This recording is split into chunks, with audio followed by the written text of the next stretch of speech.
Apokalipsy toko faefatra. Any an-danitra alohany hanikafana ireo tombo-kase. Apokalipsy toko faefatra ny andininy voalohany hatramin'ny fahatelo.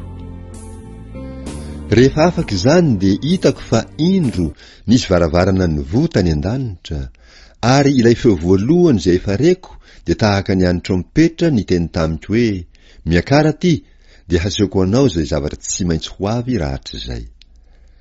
Ary niaraka tamin'izay dia voatsindry ny fanahy aho, ary indro seza fiandrianana nipetraka tany an-danitra, ary nisy anankiray nipetraka teo ambonin'ny seza fiandrianana. Ary ny tarehan'ilay nipetraka dia tahaka ny vato jaspy sy karneola, ary avana mitarehiny emeralda no nanodidina ny seza fiandrianana. Ny seza fiandrianan'ireo loholona manodidina ny seza fiandrianany zanak'ondry. Apokalipsy toko faefatra ny andininy faefatra sy fahadimy.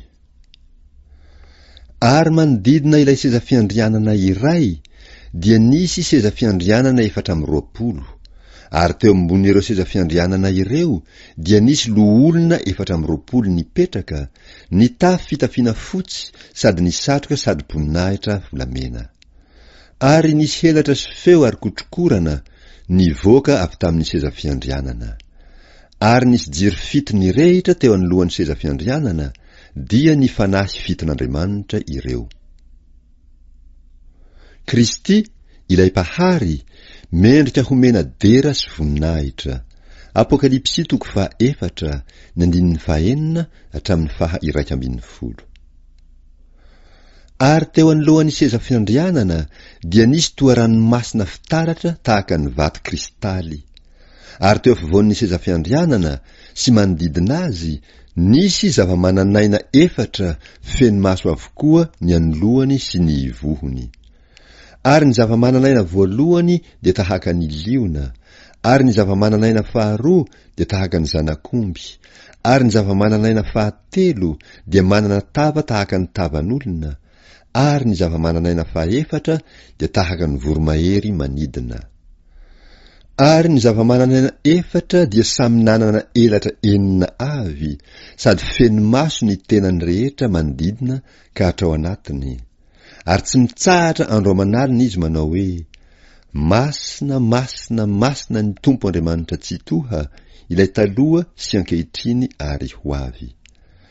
Ary raha ny zava-mananaina hanome voninahitra sy haja ary fisaorana ho an'ilay mipetraka eo ambonin'ny seza fiandrianana, dia izay velona mandrakizay, dia hiankohoka eo anoloan'izay mipetraka eo ambonin'ny seza fiandrianana ny loholona 420, ka hivavaka amin'izay velona mandrakizay, dia hanipy ny satro-boninahiny eo anoloan'ny seza fiandrianana ka hanao hoe, ianao tomponay sy Andriamanitray no mendrika handray ny voninahitra sy ny haja ary ny hery, fa ianao no nahary ny zavatra rehetra, ary noho ny sitraponao no nahanisy sy nahary azy.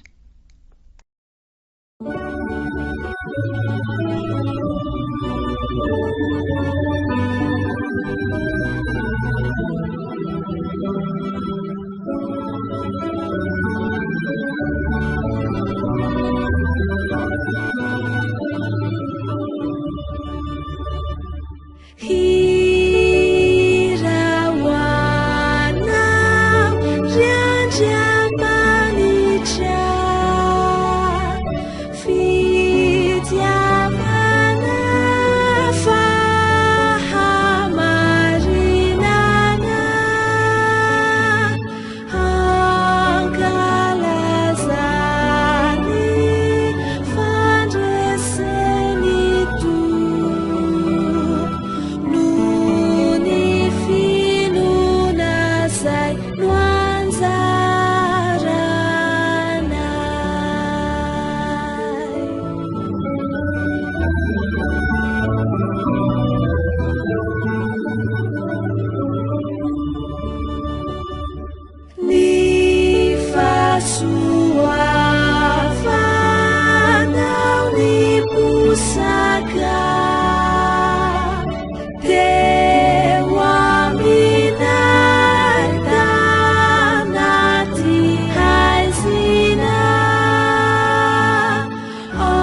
San